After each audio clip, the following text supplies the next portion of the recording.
As far as needs are concerned, I want to be very clear that needs are not services. Okay, services are interventions that we may use to try and address the needs. Typically, we should see services within our action steps as part of those interventions.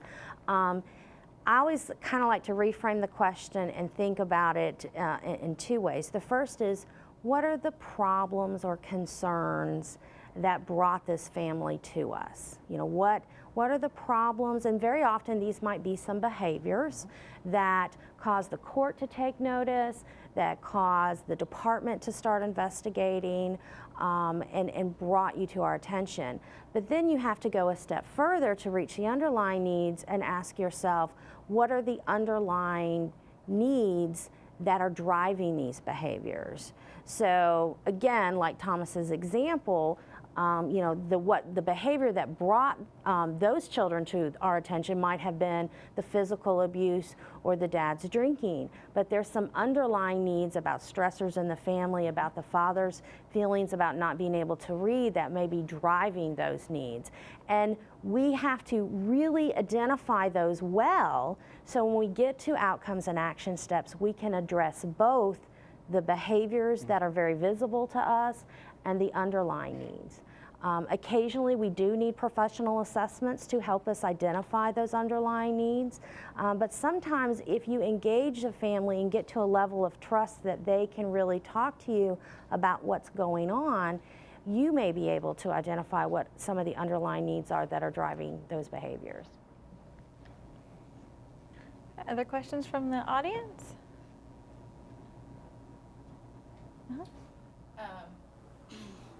Ms. Schuler had mentioned earlier that the court looks at whether the plan reflects the reason for custody. And so I want to ask, are we allowed to address other concerns on the permanency plan besides the reason for custody? Absolutely, an excellent question, because that is oftentimes misunderstood. The plan not only addresses the reason the child came into custody. I think the example Lisa gave earlier was truancy. But once we do our assessment and begin looking at the family, we may find that the child is truant because the mother and the father are drug addicts or alcoholics, and they aren't getting up in the morning and taking them to school.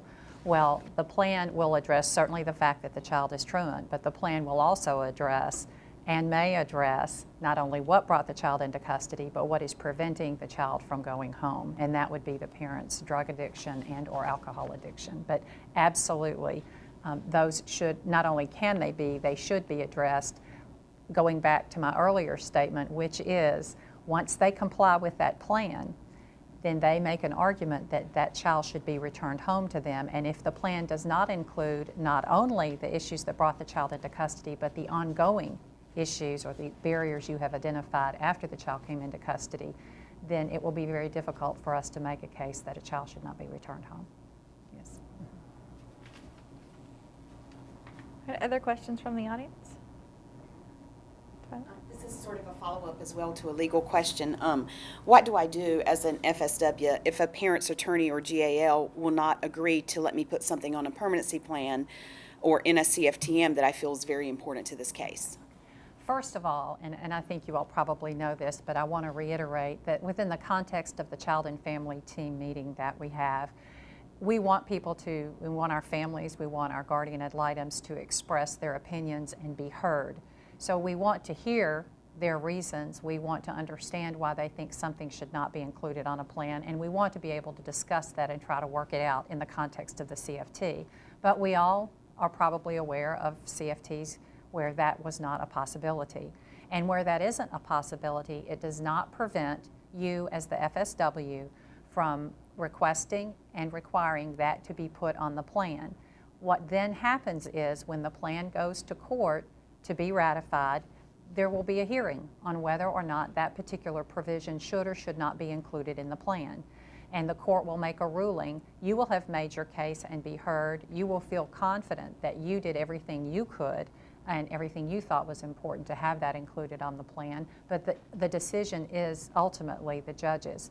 I do want to point out, however, that a parent does not necessarily have to agree with everything that is on the plan, nor do they necessarily have to sign the plan in order for their substantial noncompliance with that plan to be used as a grounds for termination. The department just has to show that the parents were advised of the plan and knew what was in the plan. But once the court ratifies it, whether or not the parent agreed to it or not, they are required, if they don't want that plan to be used as a grounds for termination, they're required to comply with that plan. Other questions from the audience? How are permanency plans and reasonable efforts related? Okay, I'll take that one. The law requires the department to make reasonable efforts with a parent for reunification. And the plan, of course, as we all know, is the roadmap where we're going to try to help parents do that. The plan sets forth the action steps, the timelines, everything that the parents need to know and about what they need to do in order for them to get custody back of their child. Now, there are responsibilities that the parents have on the plan. There are responsibilities that the Department of Children's Services has on the plan. However, the requirement of the department is they must make reasonable efforts to assist the parents in accomplishing what they're supposed to accomplish under the plan. An example is, and this is an old example, but it's the one that always comes to mind. Mom needs to have counseling. She needs counseling, okay? All right, I would advise my client that if we've required mom to get counseling, that we assist her in identifying someone who will provide that counseling to her, depending upon the competency of the mom. And the FSW is probably the best person to make this judgment. You may actually have to bring her into your office, sit her down, call, and make that first appointment. There might be a parent who is so lost that needs that assistance.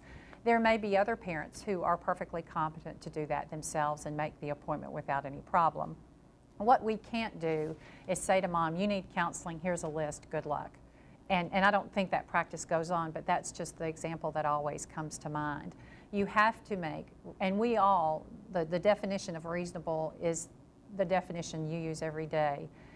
We have to make a good faith effort to try to help that parent accomplish what is necessary under the plan. And if we don't, then, and the parent doesn't comply with the plan, we cannot use that plan as a grounds for termination. But most importantly, if we don't, then that parent may lose the opportunity and that child may lose the opportunity to be reunited with the parent. And that's really the main reason we do it, because if we do reasonable efforts with our parents and we show them the way reasonably, we don't have to do everything for them, then the likelihood that they will be successful is increased. And that, of course, is what we want for our children and our families. And to add to that, when we're writing action steps within our permanency plan, it's an excellent opportunity to talk about what we, the department, are going to do to assist this family. So when we're talking about action steps and we're laying out things for the parent to do, we're laying out things for the youth or the child to do, we also need to talk about what we're going to do to kind of document what the expectations are for us and how we're going to help that family achieve that outcome. Now, the only warning I give with that, especially if we get more delineated and concrete action steps, don't put something on a plan you can't do or that you can't do in the time frame that you've set out for yourself. Because we certainly don't want to say, well, DCS is going to pick mom up every day and take her out to look for a job. If you can't do that, I wouldn't recommend you put it on a plan, because again, once we take it to court to be ratified, the expectation is we have to do it. So we do want to include what we can do to help our families and show those action steps, but we also want to be reasonable in what we are going to be able to do.